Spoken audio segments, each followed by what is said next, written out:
Good morning, good afternoon, or good evening, wherever you might be in this fine world. You are listening to the Startup Selling Show, talking sales with Scott Sambucci. That's me. Today's episode is a guest episode, and today's guest is Richard Smith. Those of you that have been listening to the podcast for a while might recognize this name. We've had Richard on the show in the past.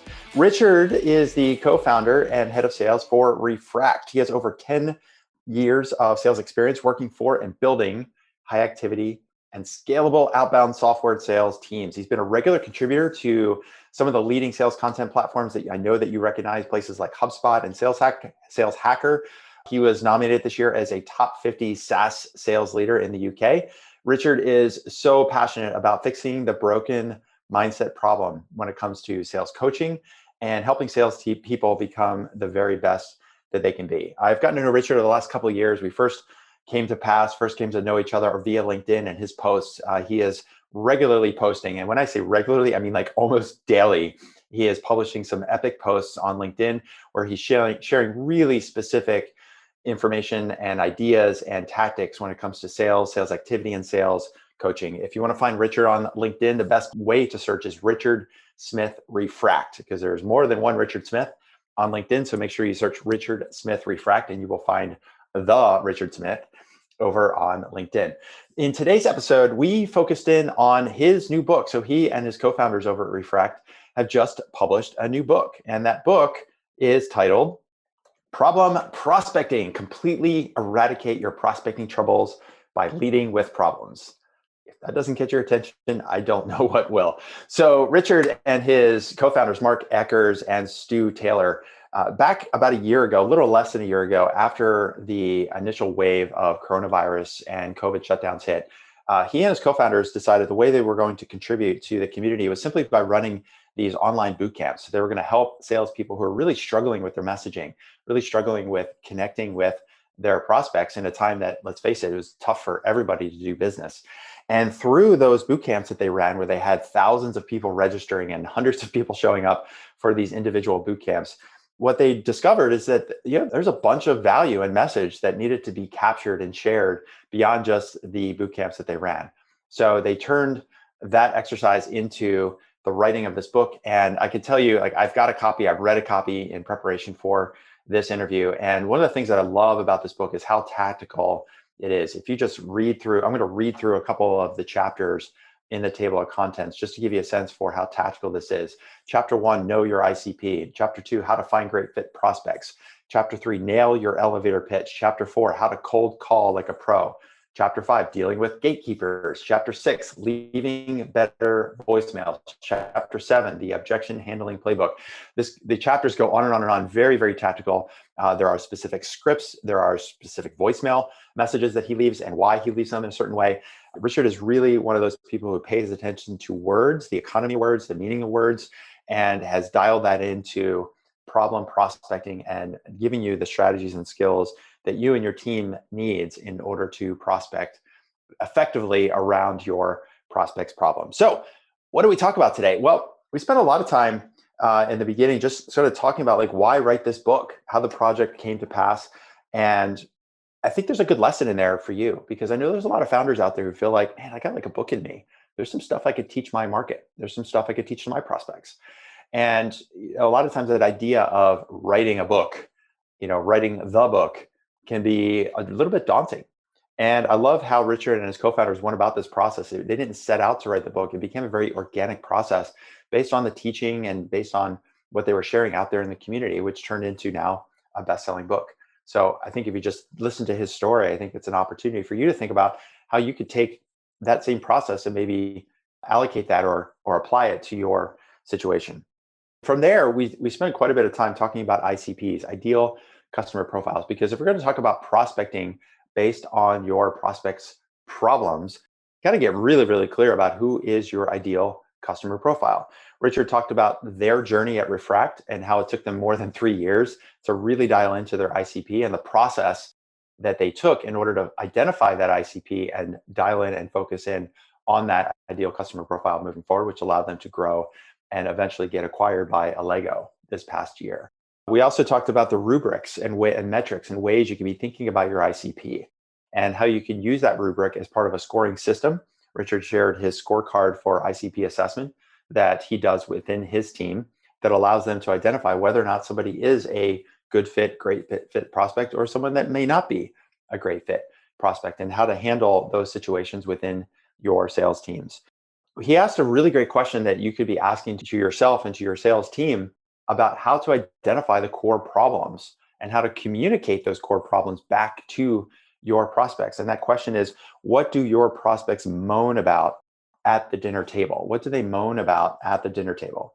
Notice we didn't say, hey, what keeps you up at night? There's certain language and word choice that's used when it comes into using that word, what do they moan about, as opposed to what keeps you up at night.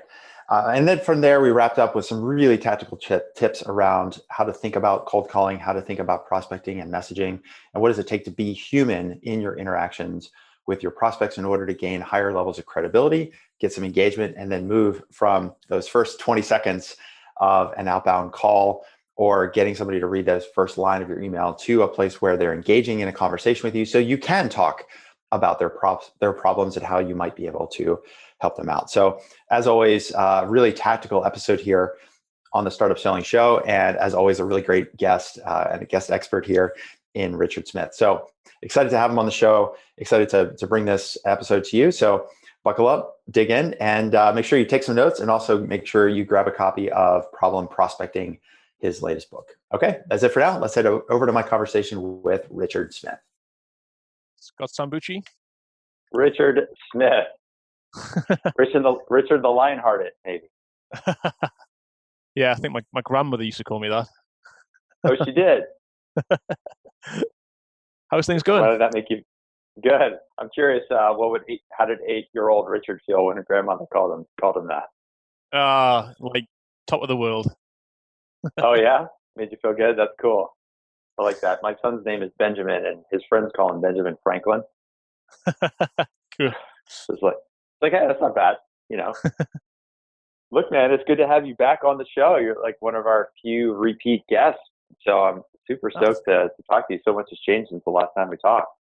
Yeah, no, I feel honored. And I was really happy when you reached back out and wanted to get this conversation. And we just closed down Slack back in the, another conversation of the podcast. So yeah, I'm raring to go. Well, there's the main topic I want to talk about is the book, Problem Prospecting. Before we get into that, I wanted to maybe reintroduce you to folks that are listening that maybe missed part one of our conversation, which is, I guess, maybe a little more than a year ago, because I know it's pre-pandemic when we spoke. And then I want to hear a little bit about what you've been up to since the changes over at Refract, if you're allowed to share a little bit more about that. So tell us what you're up to right now, Richard. Set the stage so we know why we should be listening to you for the next 45 minutes. Yeah. So it was an interesting year, 2020.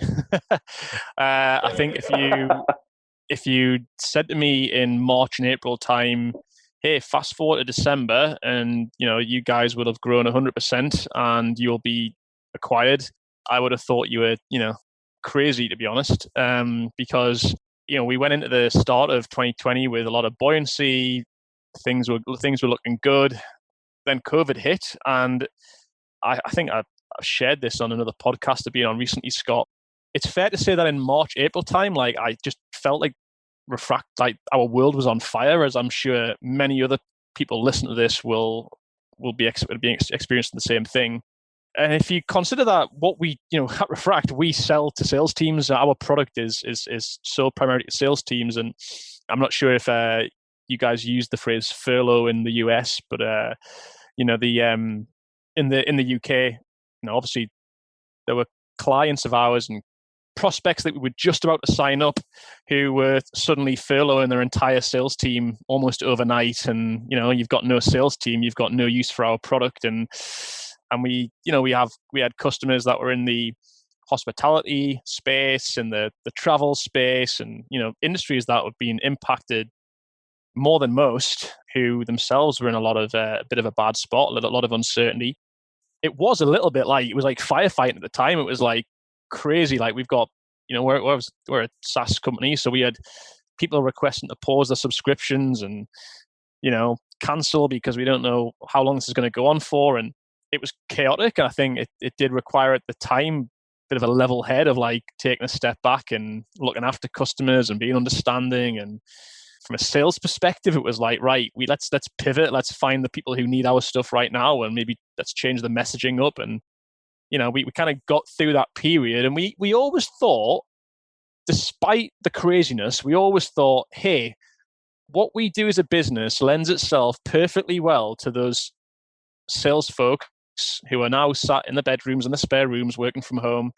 The whole remote selling world, the Refract value proposition just got stronger. We thought that we would see that, and we did. And I think once the world had kind of settled down a bit more, people had realized that money hadn't just vanished into the ether. It was just people were maybe just holding on to their money a bit more when the pandemic hit. And we ended up having a great year last year. And we were acquired in November, December by a company called Allego, who were a US-based company out of Boston, who were in the sales enablement space, who we'd actually had a relationship with for like about 12 months or so. And, they were excited about adding the Refract technology to their product. And also, they had grand plans to expand into Europe. And they said, hey, actually, we've got a ready-made team here in the UK who can, who we can just hit the ground running with. And that all happened quite quickly. And in the midst of all of that, we were, what else better to do in lockdown on the weekends when you've got nothing to do than write a book. So I'm sure we're going to come on to that. So yeah, it was a funny old year. It was uneventful on one hand because in lockdown and you can't really do much with your life, but on the other hand, it was actually quite action-packed and busy. So yeah, a strange one. Well, I think obviously I think there's a lot of different directions we can go with that, but just hearing you speak about it, and it's always easier ex post to look back at something and say, well, it all worked out and everything is fine. It sounds like a lot of what you went through is just, it's mindset, right? Of course, you're going to take a moment and try to figure out, okay, what's going on here? Like a lot of people did in March and April and into May. But then you have like a choice to make. You say, okay, well, we can just continue to batten down the hatchets and not do anything. Or the phrase that you use, which I want to come back to in a few minutes, is find the people that want to buy our stuff. Because like you said, it's, however, I forget what the last global GDP number is, like well into hundreds of trillions, right? Money didn't dry up. It just meant that you had to prospect maybe a little bit more deliberately and more diligently, because certainly there's a cause and a reason for people to need what you have. So that it's just like an attitude, it's perspective that you have. And then furthermore, looking at like, okay, well, what do we do now? We're in lockdown. I guess I'll write a book, right? A lot of people looked at that as, well, I guess I'll sit on the couch and watch Netflix reruns. But other people said, I'm going to write a book or learn a language or do something more productive with the time that I have available. Yeah. And I think that's really key, because I think, a lot of companies had a lot of their mentality was like, hey, let's just sit tight and let's just get through this. When actually selling never stops in reality. And you have to think about, and this is a big discussion that we had internally at Refract. And because of what we do, we analyze sales conversations. We did some interesting analysis on our like entire conversation base across all of our customers, and it was amazing the difference in like 30 days between people who were, the message had gone from like people like the phrase save money or save costs or become more efficient. Like the increase in the amount of times people were using that was exponentially increased to what it had been like a month previous. So it was like, right, you have to switch your value proposition to be all about that. This is not about people who want to make money. It's how can they save money? How can they be more, to save on costs? You might be selling the same product, but you just need to figure out how you can actually position it differently to how you've done it a month before. And oftentimes the messaging can be so key, is like how that actually transpires in the head of the prospect. But as well, we just had aside from that, in just a less intelligent way, we just as a sales team had to step back and say, hey, right, let's look at our ideal customer profiles. Let's segment them, and let's look at customers that we've signed up recently and what were their attributes. And, we just kind of had to be smart about spending time focused in the right areas, but also just not letting the whole situation kind of get us down, which speaks to your mindset piece of like, hey, let's just keep cranking, but let's make sure that we're doing it a smart way. And it's not easy, I think, especially when you've got people, especially younger salespeople now working from home, isolated in their bedrooms. they don't have their kind of that camaraderie of being sat with someone in the office that they can just, ask someone over the desk, if you like, a question. It is difficult for the kind of motivation, but you have to find strategies and ways to manage that. And I think that we did. Well, it's interesting because talking about ICPs, in the spring, we actually had Aaron Ross come in and do a training for our coaching group. And we had him focus in on his narrow your niche training. Right. And because it was a situation where you're like, look, I can't, maybe when things are good, I can sort of like fling my product out to whoever and they're more likely to buy it. And now we've got to get really clear on the value proposition, the people that we want to help, the problem that we solve. And he asked the question to our group, which is like, what if you could only sell to 10 companies? Of all the companies in the world, who would those 10 be? And as a forcing function, it really did get everyone thinking about like, what is that ideal customer? What if I could only sell to 10? And when you're feeling scattered and scared, one of the best things I think you can do is get really narrow and focused, because it allows you to have a more meaningful conversation with each prospect around their problem and how you can help them, as opposed to the traditional batch and blast sort of approach. Right. Yeah. I think a lot of companies, like, that's where they had to kind of almost go back to basics in some respects of like, who are our very best fit prospects? And maybe they not cast the net so wide and just coming back to, that classic thing, and especially in tech and SaaS of like, your best fit prospects and product market fit, and not being too adventurous and just saying like, who are our very best prospects, and who do we know is that kind of that classic phrase of low hanging fruit, if you like. So, all right, folks, we are off running in my conversation with Refract head of sales, VP of sales, and co-founder Richard Smith. We're talking about his book today, Problem Prospecting, and I also want to tell you about my book. I've got a book that's called Stop Hustling, Start Scaling. Grab a copy off the shelf right now. The subtitle of the book is Ramp Up Your B2B Startup's Repeatable Revenue with the Q Framework. So just like Richard, I help sales teams and early stage, growth stage companies each and every day, help them to ramp up and scale up their sales process. So if you're in that phase of growth where you feel like you're hustling and you're hardworking, you got your first customers, you got some revenue in the door,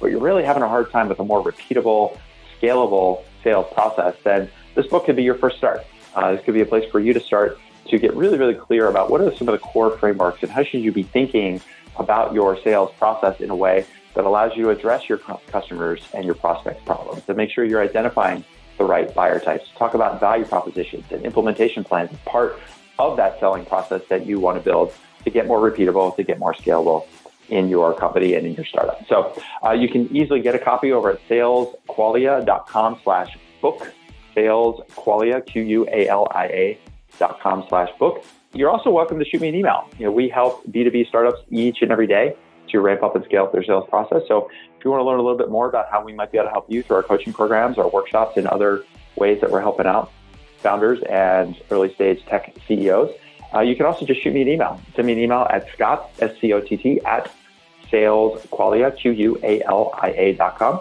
You can type the word private into the topic, into the subject of that email. Let me know that you want to have a quick conversation, a private conversation about your situation, your company, and we'll have a quick chat. We'll figure out if or how I can help you out, and we'll take it from there. So that's it for now. Let's head back to my conversation with Richard Smith. Well, let's talk about prospects, because I think it's a good transition to talk about the book a little bit. So the book title is Problem Prospecting, Completely Eradicate Your Prospecting Troubles by Leading with Problems. So the book title, Problem Prospecting, it's question mark, exclamation point. And I'm curious as to what the meaning of, if there's a double entendre there, or what was the purpose of adding both punctuation marks at the end of the main title. Well, I was going to say, you probably can believe the hours of discussion around the book title between myself and my co-authors. I guess just to kind of set the scene a little bit, I'll come on to the title, but we wrote this book as a result of some online, we call them boot camps, that we decided to do at the point of lockdown here in the UK.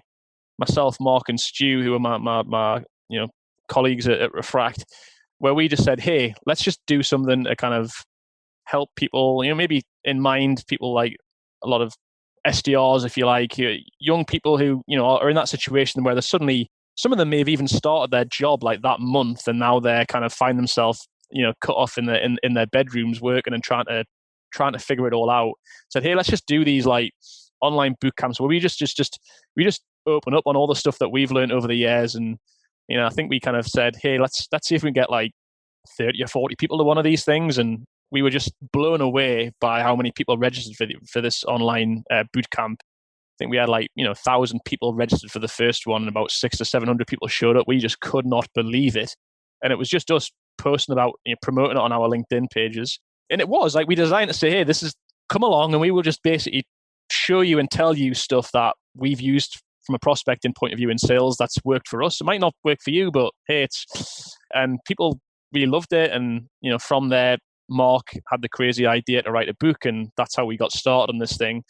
The title Problem Prospecting, it's definitely a play. It's like play on words. So, problem prospecting is in the question mark aspect. The question is like, do you have a problem with prospecting?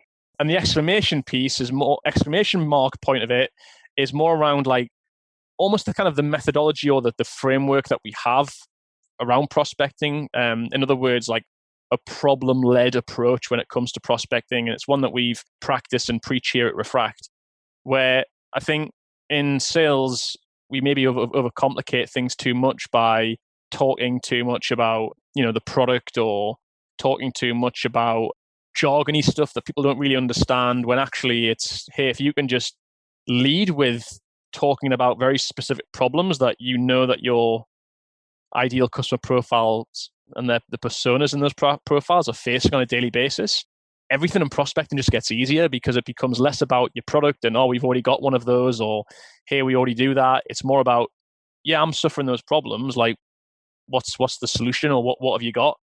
And if you think, I always say, like, I'm currently hiring SDRs now at Refract, and I kind of say to them, listen, like, really prospecting is about finding people who have a problem that you can solve, but just piquing their interest enough to get them to want to find out more. It's not your job to sell the dream to them and sell the whole product. It's like, you just want to get them to find more and give more time. All of that ties back into problem prospecting, where, whether it's your cold calls, your emails, your LinkedIn approach, voice messages that you're sending on LinkedIn now, if you can front load that with just talking about problems that people solve, this is where you can get prospecting working for you. So that's the kind of the how we came up with the title and the play on words, and a nice bit of alliteration there as well with the double P. Well, I want to dive into what I like, to me sounds like a pretty basic sort of base of knowledge that we all should have, but apparently it's still not obvious to most people. But why is it that too many salespeople, when they're making their calls or doing their prospecting, are still doing so much product-based messaging or tech? We have this AI tool that's built to blah, blah, blah.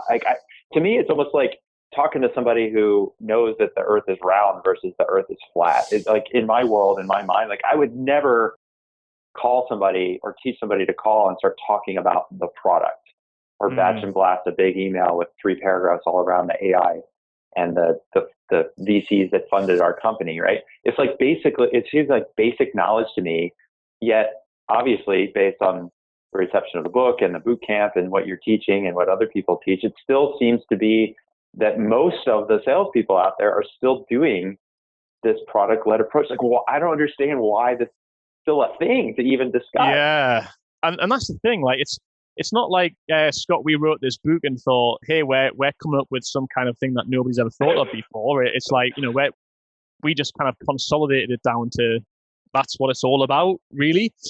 I think if I think back to why to do that, number of reasons. One, I think it's the thing that people are ultimately most comfortable talking about is the product, because that's the thing that they live and breathe as part of that, being part of that company every day.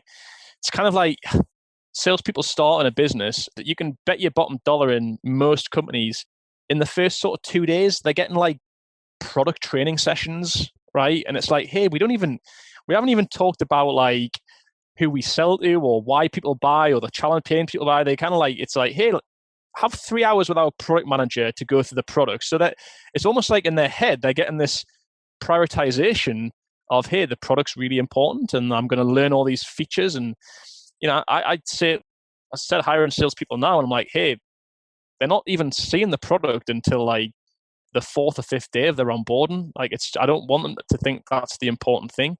And even as like an SDR, the reality is you don't need to be a product expert to do that role. So I think that's one reason, is that companies are kind of making too much of a big splash about the product to people and to the sales team. Secondly, I think people think it sounds impressive to prospects when they use these, buzz phrases and AI this and innovation this and machine learning that. And they think that's the stuff that gets people to say, "Ooh, that sounds impressive." It's just, maybe it did back in the day, but every company's a AI company these days. So I think it's like they correlate like exciting, innovative tech with stuff that's going to impress prospects. But prospects, your job is not to impress prospects. Your job's to help them. And I think the third thing. Hey, Richard, can you hold on a second? Yeah, no worries. I got my son's having Zoom problems with his class. So give me a second, okay? We're in 2021. This is understandable. Go for it. Yeah, hold on a second. All right, man. I got this note under my door. Zoom has not yet started. And then he had his hand underneath the little slit under the door, and he's like going like this to get my attention. I'm just glad he was like actually came and told me, because he's 8, so it would have been easy for him. Like, I'm not going to say anything. Yeah. But I guess no worries. This is the life we're all living these days. It is. But so, I'm glad that he's like, "I'm so sorry I interrupted your call." I was like, "Dude, this is the most important thing. I need you to come tell me what's going on with school." Yeah. So I'm feeling really happy that you did that. Thanks for holding there. No worries. But yeah, I think the third thing is, I think still, unfortunately, sales teams are taking too much direction from marketing teams, is the other one, and marketing and just not close enough to what are the specific things that our customers are actually saying, and how do they say those things in their words. And so yeah, I think it's a combination of all three of those things, Scott, as to why this is still a thing in sales today. Yeah, it's a vicious cycle. It just never seems to end, because if you would think that there would be this evolution over time with generations of entrepreneurs or company founders or marketing people or sales managers, you would think they would know, okay, well, we used to do the product-led stuff 20 years ago, but now we know that's the wrong way to do it. The right way to do it is going problem-based. Yet it still seems like it's kind of the bulk of the distribution curve is still product-based. I mean, I see it every day in my in-mails on LinkedIn or my email box. I have a tag in my Gmail called bad emails. So every time I get a bad email, I just tag it.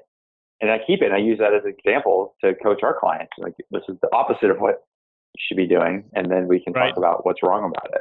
Because even when you talk to founders or even salespeople, and we say, like, do you like getting those kinds of emails? Do you reply to those emails when you get them in those emails? They're like, no, I think they're terrible and they're horrible. And I don't, somebody cold calls me and they're feature dumping on me. Of course I hang up the phone. Like, well, why are you doing it? Yeah. And I think it's just one of those things. I think a lot of the time, unfortunately, they haven't been shown a better way, is the cutting short of it. And I think even people coming to the boot camps that we did, like, they kind of send you like these lovely messages on LinkedIn afterwards and say, hey, like, I'm learning, this is helping me learn more than I've got from my current company in the last 12 months that I've been doing this job. And this is not me coming on here to slam and blast companies, but I think it does back up all of the data that I've got around over the years around how just companies are still not investing enough time in helping their sales teams get better and helping them succeed in general.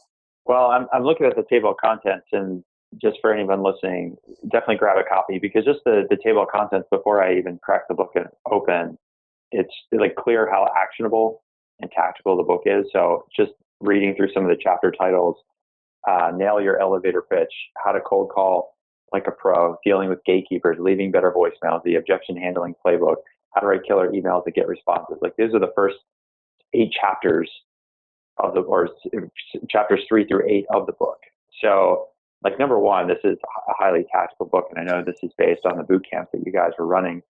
I'd like to maybe dive into a couple of these topics. Yeah. We can't obviously cover all of them, but a couple of the topics that I think would be really useful for the people listening in. And the first one that I wanted to just talk about was something that you mentioned earlier in our conversation, which is about getting really clear on your ideal customer profile, your ICP. And what would be your sales pitch to someone or a company founder or a sales team that, even if, just like we talked about this idea of problem-based prospecting versus product-based prospecting, even if they're like, yeah, I really know I should focus and I really know I should dial into an ICP, but I got to hit my number, or I don't want to miss out on an opportunity, or like our investors want to see that we've got a big pipeline. Like what would be your sales pitch to those people to get them to narrow down on their niche the way Aaron Ross thinks about it, or getting into like finding those great fit prospects? It is a tough one because, even in the early days of Refract, looking back, funny enough, I got asked a question by someone saying, "Hey, Rich, just what is kind of one of your big lessons that you learned from taking Refract from, an idea on a Google Doc to the successful acquisition 6 years later?" And it was like, hey, like in those first couple of years, maybe even up to 3 years, is like we spent too much time swimming out of the swim lane, trying to sell to everybody. And it was like, if you'd asked us then, like literally this is what I remember, like if you go back, say 4 or 5 years ago, Pete would say, "So who do you guys sell to? Who's Refract for?" And I'm like, "Anybody with a sales team," was my answer. Anybody with a sales team. And I was like, so people are like, "Wow, that's like every company in the world." I was like, "Yep. That's a big TAM." I was like, we got a big market. We're never going to run out of leads." And I think about it now and it's like, well, like I'm saying it and it's literally, I'm saying like, and this is someone I saw, Aaron Ross on stage at SaaSter, like years ago. And I sat there and he was telling me this stuff and I was nodding my head saying, yeah, that makes sense. But then I'd go back to the UK and start selling to anybody with a sales team. I wasn't listening to what was actually being said. And it is tough because especially when you're in that early stage, you want to demonstrate traction, revenue is king. You want to show that you've got growing your client base. You're trying to impress investors. You're trying to unlock investors' money. It is very tempting, but ultimately what you find is that your best fit customers are the ones that ultimately innovate your product the best. You build a product for those best fit prospects. When you get in front of those prospects, everything just feels easier. Just the whole sales process just runs like a dream when you get in front of the right people. And the other thing is that they end up being your most successful customers. They end up staying longer with you. They end up, you get more expansion revenue out of them over time. Makes your churn figures look better. And I say all this, and I'm people might be listening to this and might agree with it all, but may end up going back to let's just well, maybe we should just try it. No, they're not. We'll try that next month or next quarter or next year. Yeah, and but all I can say is that's some lessons that I learned. Of like, hey, if only we'd done that, if only we'd understood that sooner, I think we could have made more progress than we did as a business, or got to where we are now, maybe quicker. But I'd also say that it's an ongoing process. Like we had a discussion this month, in fact, in between as a sales management team as to like redefining who our ideal customer profiles are. And like, it's about, looking at, okay, what customers did we sign up last year? What were the attributes of that customer? Who's still with us now? Who's paying us the most money? Who's getting the most value? Who's the happiest? And you kind of find yourself just kind of tweaking and refining it. And I think that's important, especially in the world of software where, your product's evolving, but also the whole world is a different place now to what it was 12 months ago. Working habits are different. The structures of sales teams is different. So you're daft if you just kind of think, oh, once you've got that cracked, then that's it for the next 5 years. That's all you're selling to. You should be constantly looking at it. But yeah, that is my. I can only say as like someone who's I'm saying this to someone who I got asked that question. What is your best lessons in the business, not just in sales? And the business is like, hey, yeah. Like wish we just got much more stricter and much more focused on who those ICPs were a lot sooner. And was there a trigger event for you guys? Like you said, you were about 3 years in, and before you got more diligent and vigilant about this, was there some specific event where you're like, okay, guys, like we got to do this now? We've been talking about it. I heard, Aaron Ross on stage. I've been reading the blog post. Yeah. Everyone says we should do ICP. We haven't been doing it. Now's the time. We did an event. We did a company offsite. I remember it. And we sat in a room And we literally got, the whiteboards up and we said, right, we said to the whole Refract employee base, who are let's describe one of our most successful customers. Let's describe what it is about them. And we described the age of the prospect. We described the structure of their sales team. We described how they sold. We described how they use the product. We kind of created this like checklist of like so many different things. And we said, right, which other customers have we got that share a lot of those same attributes? And suddenly we're like, well, they pay us the most money. They pay us the most money. They've been with us for 3 years. They pay us the most. And we're like, and it's just that you define these things and say, hey, like this is what these are our best customers. Because I don't think there's any better indicator than the people who, work with you the longest and happy paying you more money. As like, there's two of your strongest indicators that you've got your delighting customers. And if you can see some correlation across other customers, then you know that you start to figure out what your ICP looks like. So it was definitely that company offsite was, I'm not kidding, Scott. It was, looking back now, I'm so glad we did that and had that conversation, because the next week, when we came back to the office, we got them printed out, these huge like posters. We put one of our prospects' faces on, like as in like this is our like a real person's face on the top, and put the attributes of that person and bullet points underneath. And it's like we almost document, like we share an example in the book, and it's like that is the first thing that you see when you walk into the office, whether you're sales or customer success. Here is our ideal customer profile. It's on the wall, and it's that reminder of saying, these are the people we want to sell to. These are the people we want to delight. And it was like, I'm so glad we did that, because that did create a big shift change in our success from that point. Was that a planned exercise? Did you walk in there with your co-founders and say, all right, like at this offsite, we're going to, pick our ICP, or was it something that happened more organically through the conversation that you were having? It was one of a number of things that we were looking to talk about. And by the way, just for anybody like doing little offsites, is just, I can't recommend them highly enough. Like, it's amazing the kind of stuff you talk about and get through in those just away from the office. Just, I know obviously it's difficult to do them right now, but I think, yeah, we acknowledged that we had a bit of a problem, and it was kind of talking about that problem just kind of initiated the conversation, and we ended up 3 hours on the topic. So yeah, it was sort of planned, but sort of not. And was the problem just around growth and getting the more customers, or something else that you identified as we got to fix? Or is it more of like, we're not quite sure what the issue is, but we felt like we'd be growing faster by now? Yeah, it was a combination of everything. I think it was, hey, we're doing well as a business, but we could be doing so much better. I think in our world, it's about revenue, it's about growth, it's about retention, it's about reducing churn. Like they're the big metrics. And so it was like, okay, what are the things that we can do to improve? We were going in the right direction, but it just sped everything up, to be honest. So yeah. And those posters on the wall, I wanted to ask you about that, because I've seen versions of those posters as personas.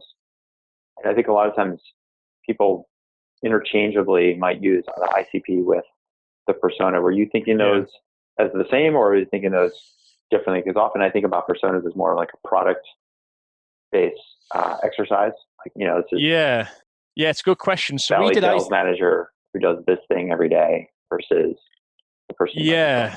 So we start with the ICP, like almost like the company, like what's the attributes of the company and the kind of the type of sales organization they are. But then we have the persona is like, okay, the specific person that we want to contact in that company. So we kind of combine those two things together, like, but still separating them. This is what I mean. Like we even talked about like the age of our prospect as being like a thing, and people might hear that and think that sounds crazy, but like there is a correlation there between like prospects of a certain age are the people who buy from us more than others.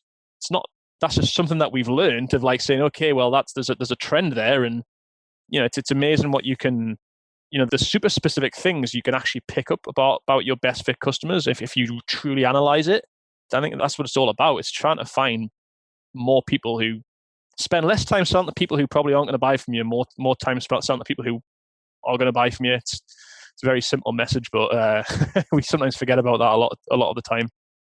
It makes perfect sense. I mean, we look at just the clients in our coaching program, and a big chunk of those clients are what you'd consider more experienced. We won't say older, we'll say more experienced. Often they have kids or spouses at home. Yeah. And what we've learned is that there are people that have been through the startup journey maybe a second or third time, and they realize now, man, if I'd have gotten good coaching earlier, instead of thinking I had to figure it all out on my own, or thinking that I knew all the answers, it takes a certain emotional maturity for someone to ask for help and go seek help versus, the younger person coming out of Stanford with the great AI tool. They're like, oh, I'm just going to build a product. It's going to be great. Everybody's going to love it. You can try to explain to the person why they would need coaching as part of this journey. But unless they have a good investor or advisor, somebody who's really pushing them to do that, then they oftentimes won't do it. And even if they do it, they're doing it sort of reluctantly because their investor said I should get a coach versus somebody's like, you know what, I've been through this before. It's going to be a hell of a lot easier if I get, some help along the way. So the age thing is very real in our world. And I think if it's a technology tool for some kind, then you might be looking at somebody who's just more adaptive and more aware of what good technology could do versus somebody who doesn't understand the value of technology. 100%. And that's a perfect example. You see, I'm sure now when you speak with someone for your program, Scott, like a new prospect for someone like yourself, you hear some of those things, hey, I've done this thing twice all over, it hasn't worked out, I've got a family I'm looking to support. Like you hear those things and you're automatically thinking, this person's on the face of it right for me. Like you because you've learned that they're your best fit prospects, your best fit customers. Well, I know that they're more emotionally invested in getting the help. Right. And that's ultimately like any change that people are trying to make, whether it's a product change that's going to help them get to an outcome at work. In your case, buying a platform that's going to help them coach their reps better, or somebody who wants just to get help from a coach directly. That every purchase ultimately is an emotional decision. Mm-hmm. And if there's not an emotional attachment to the outcome, then it's going to be hard to execute on that sale, or maybe you can get the sale, but it's going to be hard to keep it if they don't see real value. And so when the stakes are higher because they have spouse, they have kids, or they know they've been at this for a couple of years and it's just not working the way they want, now all of a sudden the outcome becomes a lot more important because the prospect of failure is more expensive when it's somebody who's later on in their career versus somebody who's like 24, 25. They're like, this one doesn't work out. That's okay. I'll just start another one. If you're 40 kids and 2 of them are going to college next year, you're like, I got to make sure this thing freaking works because I'm already giving up the sweet office job where I was making $300K a year. And I'm taking some home equity out to start the company in the first place. Like I'm making a big bet. I got to make sure it works. Yeah, 100%. So yeah, if you listen to this, do an offsite when you can and start mapping out what your ideal customer profile looks like. Yeah, and so continue this thread because you said that you go through and you're revising or reviewing that ICP on a regular basis. And that could be more frequently if there's big global changes like we're seeing, or less frequently depending on the market. You mentioned a couple of metrics. You mentioned value that is being received by the customer. You mentioned the dollars that they're spending. You mentioned retention. Do you have a specific set of rubrics and a kind of a scoring system of some kind where you say, this is a 1 out of 4, this is a 3 out of 4, and then come up, or are you doing it in a more qualitative way? Do you mean from a prospecting or like a customer success? From a prospecting standpoint. Yeah, from a prospecting standpoint. Like if you were talking about your business, how you had to adjust and look at your ICP. Yeah. And so I'm curious if you had some kind of rubric that you're using, because this all goes back to the prospecting message that we're talking about here. Yeah, well, one of the things that we done at Refract is we have scorecards built into our CRM that get people to sort of self-assess a new prospect. That we're say we contact a prospect and we're going to set it up for a discovery call. Is we assess that prospect against the ICP kind of criteria, and we have a weighting on each of those things. So like this is a great fit, as in they tick all these boxes. They're a okay fit, like they tick some of them, or they're a bad fit. And there are other things there of like, are they in our ideal geography? Is there an opportunity here? Yes, no, maybe in the future. And this kind of provides score. And what we're looking for is for that score to achieve over a certain value. And how we come up with that value is we did a total analysis of all of our data last year, where we looked at things like when we closed deals, what was the average score on those initially created opportunities? And we looked at, okay, who in the sales team had the best close rate? What was their average score? So we were able to kind of correlate back like closed business to how well they scored. And obviously there is a correlation there, like not a perfect correlation, but generally speaking, that if someone achieved, in our world won't really mean much to the listeners, but if they scored at least a 15 on the scorecard, like they had a good chance of closing. If they scored any less than a 10, they didn't, and that might point to the fact that actually they maybe weren't as good as good a fit as we thought. And that's been really powerful. I think it kind of challenges the salesperson a little bit to say, hey, before we actually truly spend time with this prospect, do they really match the criteria that we've put time and effort into? If not, there's kind of a red flag there. But also it just means that, we're able to actually measure, like, just selling to what we believe to be the right fit prospects, does that actually correlate in closed business? And we found there is a trend there. And now it's all about, right, people that we reach out to, we have to be scoring them a 15. If not, we shouldn't really be investing time in them. And it's been a useful exercise, and it's not us putting kind of barriers in people's way. It's just saying, hey, this is actually just helping us be better as a sales team by just being more conscious and intentional about who we're reaching out to and the types of customers we're looking to bring on board. Well, I think it makes good sense. Like, you have opportunity cost of your time. So right. If I have, X units of time to do however many outreaches a day, where am I going to spend my time? Well, I should be spending my time on what appear to be a higher fit or better fit prospect.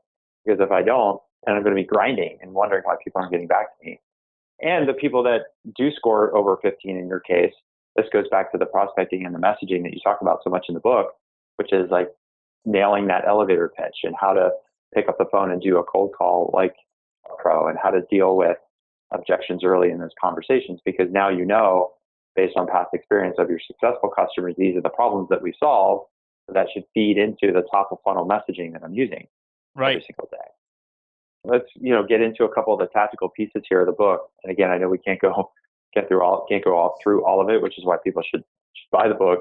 What have you found to be the best starting point for someone that is either already doing some problem-based messaging, but probably not doing it very well, or we've sort of sold them on this idea of going from product-based to problem-based and prospect-based prospecting? Like, where's a good place to start building out that script, whether that script is a cold email or an in-mail or a phone call? Yeah, well, the beauty of this is like, once you've actually nailed down your problems, like, you then can just mold those into your method of prospecting.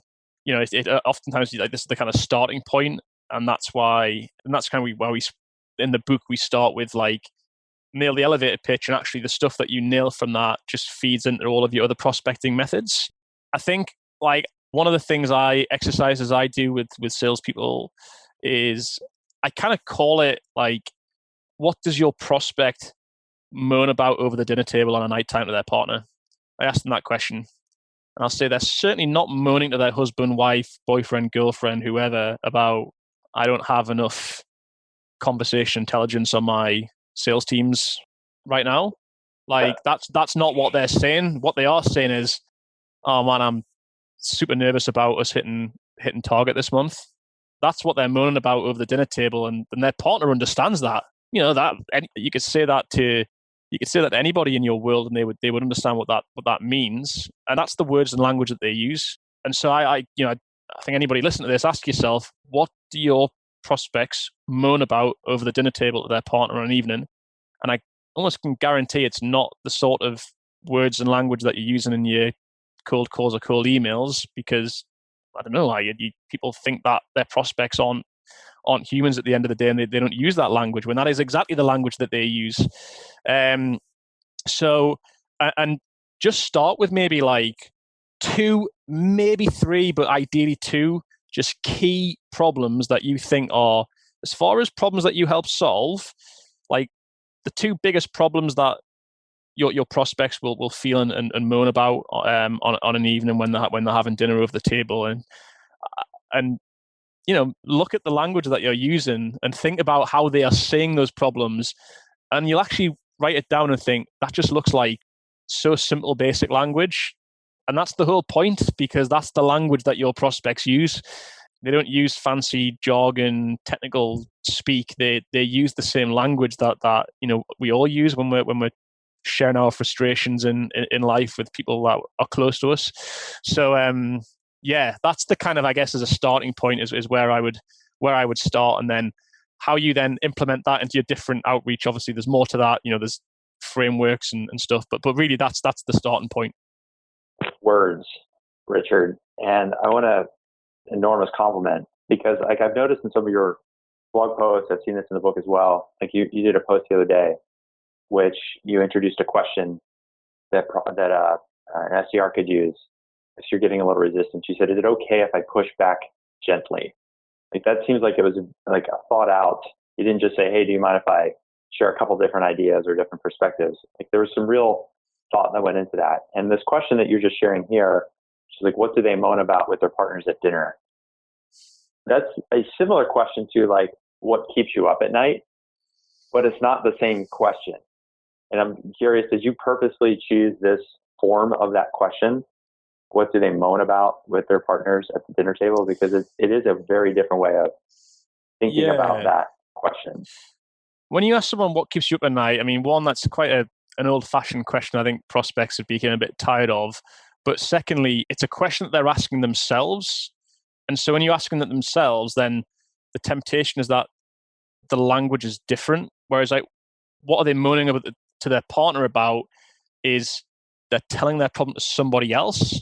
So that they're thinking of how their prospect would describe that problem to somebody else in a meaningful, understandable way. And the reason I say to their partner is like somebody who isn't a salesperson or who doesn't do that role. And so the idea behind it is it's about how would they say it out loud to somebody that they wanted to just share their problems with. But secondly, using language that understandable and makes sense and is just clear and crispy. Because here's the thing, when it comes to prospecting, one of the biggest challenges anybody's got in prospecting is the tiny window of attention that they have from their prospects, which might be a glance of an email of a couple of lines, or they're busy doing something else when you cold call them, and you're trying to get them to really hone in on what it is that you're saying. Like it's really hard. Like you've got such a small window of opportunity to capture their attention. If it's not clear and simple and crispy, then they're not gonna make sense of it. And that's why I chose that kind of analogy, if you like. Yeah, I was putting myself in that situation, like when you say, "What do you moan about at the dinner table with your partner?" And I was imagining, like, what do I versus what keeps me up at night? Like I do literally wake up in the middle of the night and I start thinking about the business. And like a business version, like a Scott Talk problem is like in our CRM, our data isn't like well aligned, and that causes a lot of problems with getting data out of LinkedIn into the CRM. And I know, like in my mind, that leads to other problems when it comes to contacting leads and doing other stuff. So it's like, in my mind, it makes perfect sense, and it becomes this puzzle I have to put together. If I use those words and my wife is like, "Hey, it seems like something's bothering you at work," and I go, "Yeah, like our data alignment in our CRM just isn't working, and it makes it really hard to ingest the information from LinkedIn so we know how to do outreach to our prospects," she kind of is like, "Oh, can you pass the salt?" It doesn't make sense. But if instead I'm like, "Yeah, it's like sometimes it's really hard because we spend all this time doing this data. We publish all these posts on LinkedIn, and we have a really hard time tracking who we should follow up with." That's how I would describe it to her. Right. And so I'm like, that makes perfect sense. And so this wording, the way you're thinking about it, it just informs, because if somebody comes up to me and says, "Hey, do you have a hard time getting, figuring out who to prospect on when you do all these posts on LinkedIn?" I'm like, "Oh my God, yeah." I was just thinking about that. I wasn't thinking about it in those words. I was thinking of it in Scott Talk, middle of the night, like quickly connect, like this person understands my problem. Totally. And I think the challenge I've had when I've talked about this with salespeople is they think, but that just sounds too simple. But that's the key, is like you've you've got to make it simple, and you've got to sound like a human at the end of the day. That's the big part of it. I think there's so much automation in sales that people have stopped seeming like humans. So when you actually sound like a human, you're going to just get more respect and more attention from your prospects. So great example. Yeah. Yeah, no, I mean, it really spurred my thinking. And I think it's a good illustration of how people listening could take that same problem that they've got and how could they be thinking of it from a more human standpoint. And that, I mean, there's other parts of your book which talk about this human piece, right? Like how to leave better voicemails and how to open up the cold call in a way that helps people know, like, hey, like I'm not going to just pick up the phone and start talking for 2 minutes and hope that I get a meeting. Like you've got some really specific techniques that you use. So like maybe you could just share one or two of those just to get to that human side of prospecting so it's not so cold when you're cold calling people. Yeah, I think we've always had the and this is in the book, there's just kind of brutal honesty in a cold call. And oftentimes like brutal honesty just gets you so many good credits with your prospects. Just like saying, hey, Scott, going to be totally upfront with you. This is a cold call. I just want to be upfront with you. However, the reason I called is, we help people like you with these problems. Or even another way of saying it is, hey, Scott, in complete transparency, we've never actually spoken before, and this is a cold call. Or this is one of those dreaded cold calls.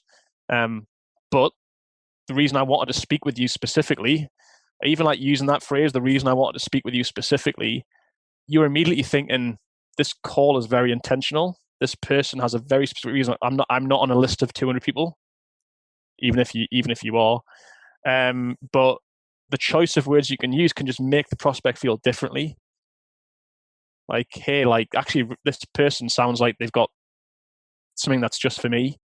So yeah, we kind of, I think using that brutal honesty give you so much good faith with your prospects who often get annoyed by people just straight into pitch mode, like they're on the receiving end of a cold call and they haven't even granted permission for you to for you to use their time.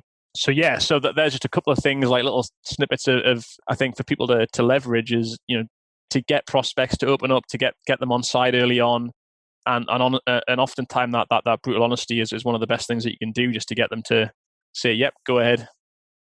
Well, yeah, and you mentioned like why am I calling you specifically? I mean, I can't remember if this is in a post or in the book because I was reading both, getting ready for our conversation. But you had talked about like you're not expecting my call. This is another one of those dreaded cold calls.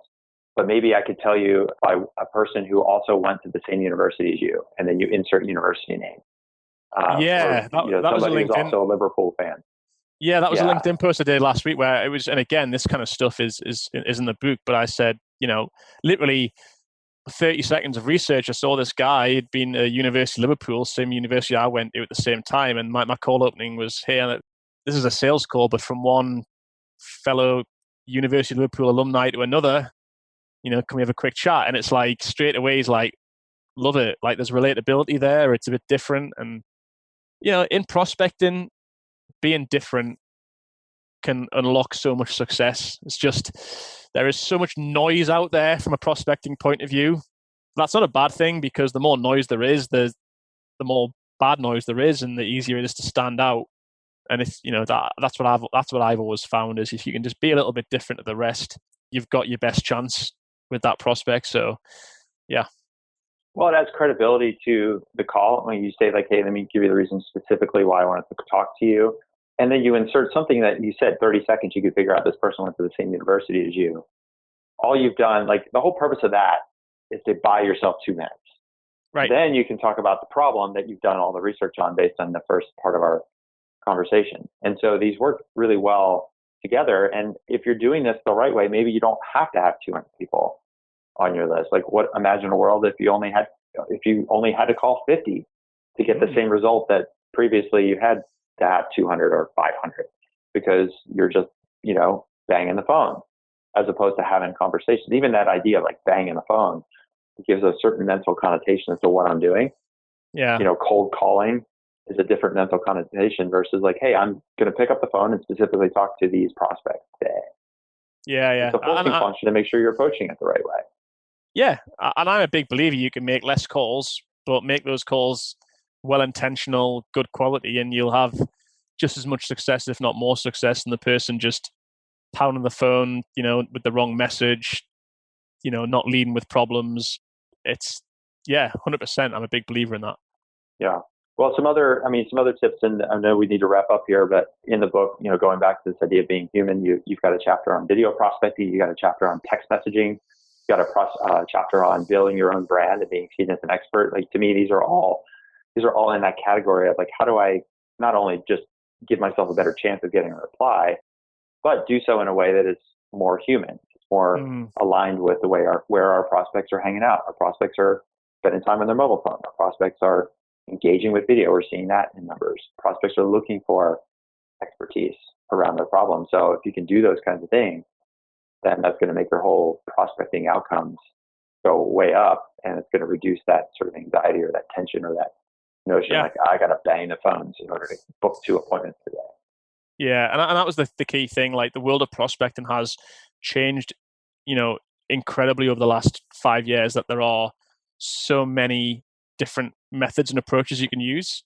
It's not just about the phone. It's not just about email. There is so many different ways that we can engage with our prospects.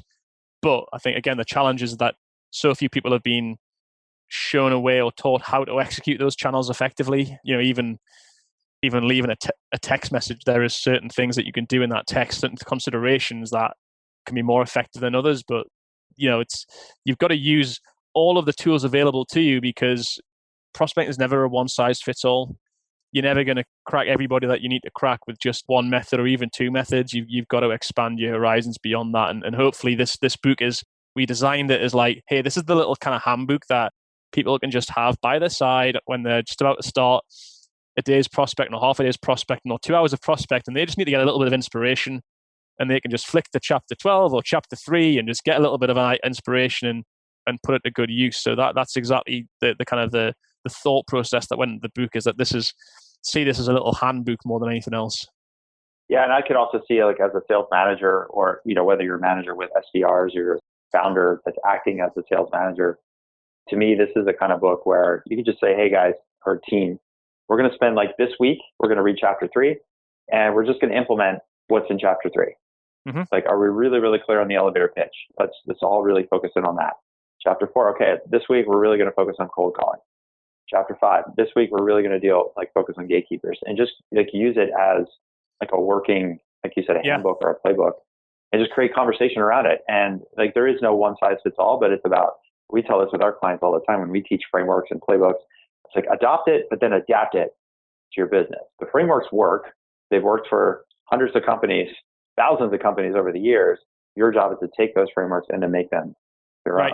And so by using this book that you've got, I think it's a great opportunity for somebody who may not be an experienced manager of salespeople to sort of use that book as like a foundation for people to have those conversations. Like, how do we cold call? Well, let's see what's in the book, because they're going to give us some good tips on that. And what you've just shared there, Scott, is the kind of feedback we've been getting, like, clients that we work with or companies that we've never even heard of before, like managers saying, hey, it was pretty sweet. I was saying I bought copies of my book for my whole sales team for their kind of Christmas stockings. And, we've just been like reading, like, collectively as a team, like chapter 4 and this week. And it's been awesome. We never wrote this book to make money or anything like that.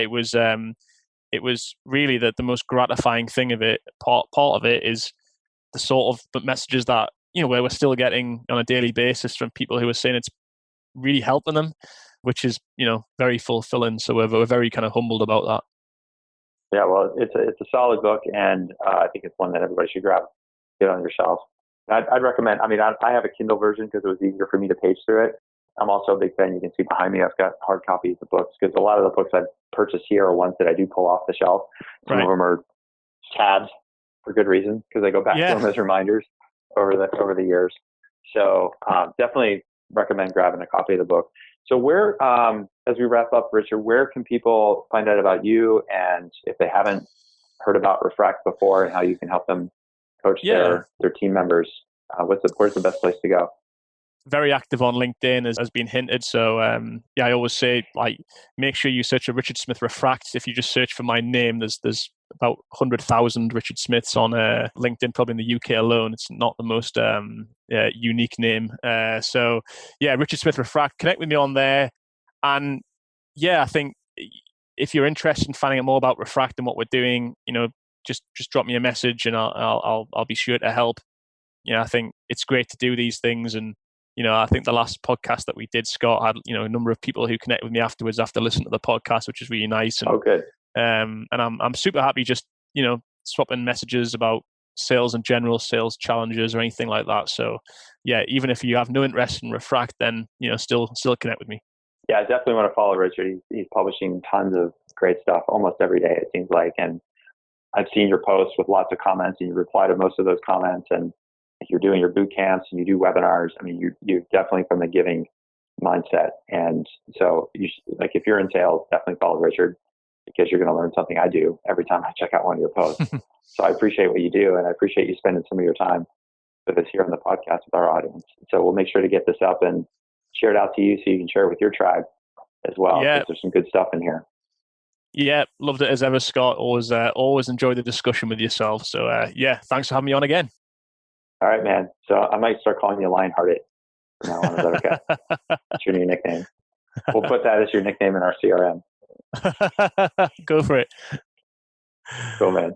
All right, man. Well, thanks for hopping on the show. I do appreciate it. We'll have to do it again in the next couple of months because I'm sure the world's going to change again in the 6 months and everything we talked about is going to have to be shifted again. No worries. All right, Scott. Cheers. All right, Richard. Cheers, man. Bye. Bye. All right, folks, that's a wrap in my conversation today with Richard Smith. Thanks so much for listening. Hey, if you got to this part of the podcast episode, then it tells me you're digging the content. And chances are you might have listened to more than one episode. I get emails oftentimes from people. I just got a DM this week for somebody on LinkedIn who told me that he was binge listening to the podcast over the course of a road trip that he took. And so if you're digging the content, one of the things that would be a huge help, and we'd really appreciate it, is if you could do two things. Number one, tell a friend or 10 about the podcast. One of the best ways for us to distribute and get the word out about the podcast is still through viral. So people just like you listening to the show, tell a friend or 10, shoot them an email, send them a text, maybe send them a link to this episode and say, hey, if you've got some challenges on prospecting, you're having a hard time nailing down your ICP, then you definitely want to listen to this episode.